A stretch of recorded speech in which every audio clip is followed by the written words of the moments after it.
चलो भाई लिखो। हाँ 100 का है, लिखेंगे। महोदय,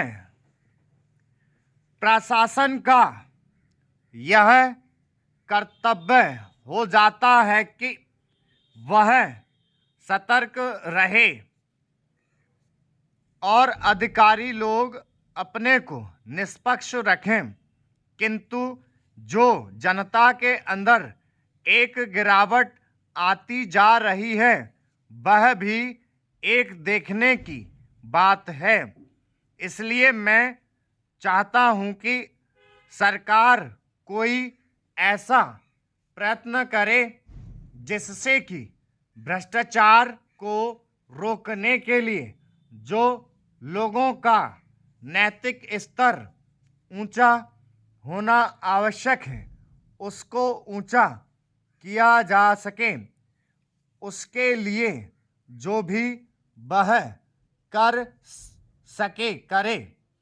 मुझे कहना तो बहुत कुछ था, लेकिन चूंकि मेरा समय समाप्त हो गया है, मैं अब और कुछ नहीं कहूँगा महोदय। इसलिए मैं माननीय रक्षा मंत्री महोदय का ध्यान इतिहास की उस चेतावनी की ओर दिलाना चाहता हूं कि हिमालय की चोटी पर जिसका अधिकार रहा है उसका गंगा और यमुना के मैदान पर भी अधिकार रहा है। हम इस आशा में नहीं रह सकते कि हम दुश्मन को हिमालय की चोटी से उतरने दें और फिर मैदान में उसका मुकाबला करें। मुझे याद है कि कुछ वर्ष पहले प्रधानमंत्री जी ने बड़ी दृढ़ता के साथ यह कहा था कि हम हिमालय को दहेज के रूप में नहीं दे देना चाहते और यह नहीं कहना चाहते कि साहब आप टहलते हुए यहाँ आ जाइए। हम नहीं चाहते कि वहाँ पर कोई मुकाबला ही ना हो। मैं समझता हूँ कि अगर किसी भी सैनिक अधिकारी के दिमाग में अभी तक यह भावना है कि हम हिमालय की ऊंची चोटियों को छोड़कर नीचे मैदान में आकर युद्ध लड़ेंगे, तो उनको भ्रम में नहीं रहना चाहिए। यह एक घातक बात होगी, एक आत्मघाती नीति होगी।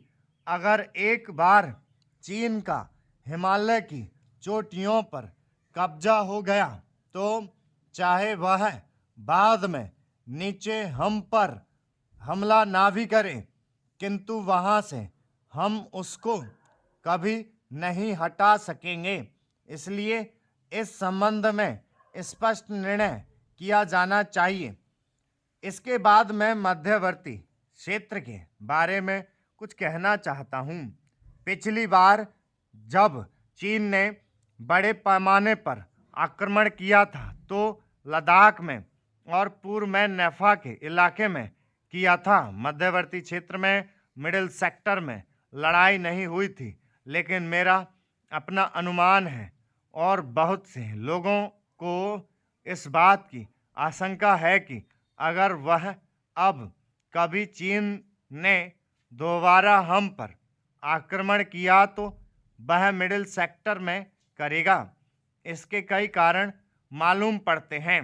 अध्यक्ष महोदय, सबसे पहले मैं अपने माननीय कार्यकारी पार्षद महोदय का, जिन्होंने बजट भाषण दिया है और अपनी नीतियों की घोषणा की है, उसके बारे में उनको हृदय से बधाई देना चाहती हूँ। मैं यह नहीं कहती कि कोई क्रांतिकारी परिवर्तन लाना चाहता है यह बजट, लेकिन मैं यह भी देखती हूँ कि यह बजट जो है धीरे धीरे गति से समाजवाद की ओर बढ़ता जा रहा है। अपनी नीति से यह भूतकाल और वर्तमान दोनों को एक कड़ी में मिलाकर हमें उज्जवल भविष्य की ओर ले जाता है।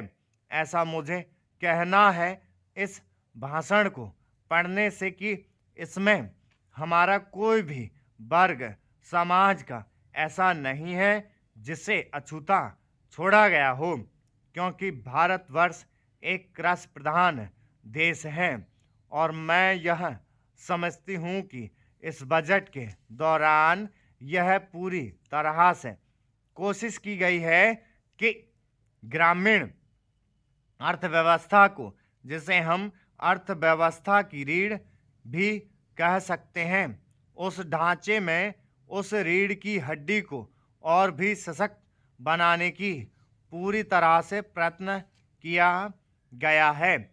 हमारे ग्रामीण भाइयों के लिए जो कोशिश की गई है इस बजट के अंतर्गत वह है उनको सिंचाई के लिए कुएं, गांवों में उनके लिए पक्की सड़कें, जिससे उनके खेत और घर दिल्ली के साथ जोड़ने की कोशिश की गई है।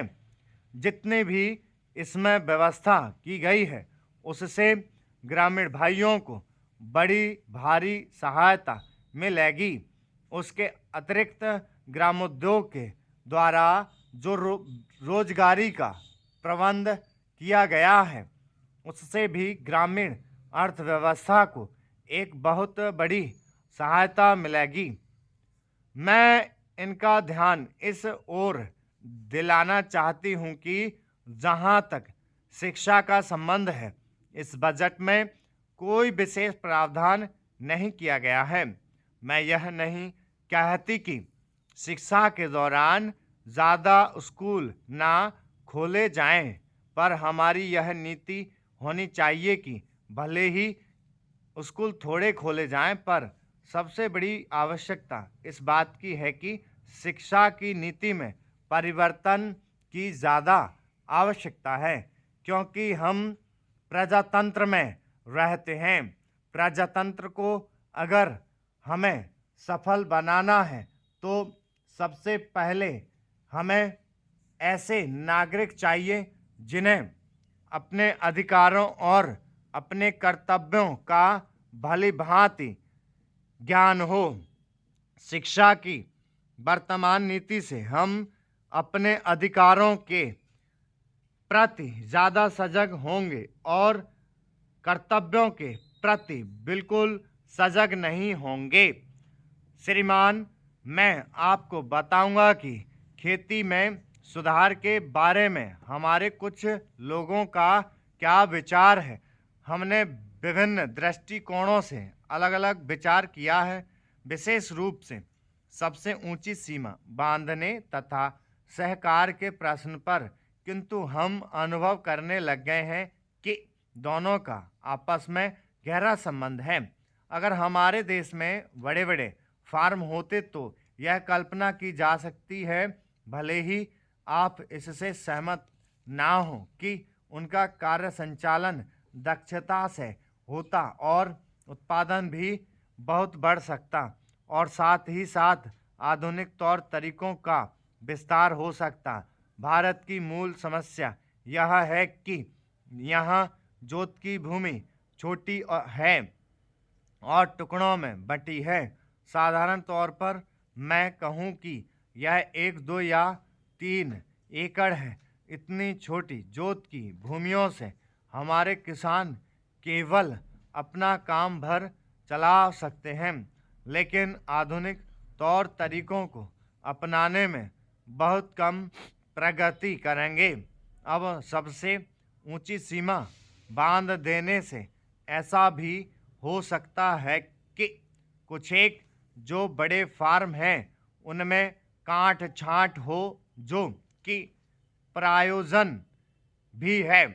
अगर आप चाहते हैं कि प्रगति हो और आधुनिक तौर तरीकों का प्रचलन हो, तब तो ये जो अनगिनत छोटे छोटे फार्म हैं इनको सहकारी ढंग से चलाना है, जिससे कि वे आधुनिक उपायों का लाभ उठा सकें। सहकारी ढंग से कार्य करने से मेरा मतलब है विविध प्रकार से सहयोग देना। हम सोचते हैं कि पहला कदम सहकार होना चाहिए और ऋण के अलावा अन्य कई प्रकार से भी सहायता की जा सकती है। स्टॉप। ये 100 की स्पीड। समझ गए सभी?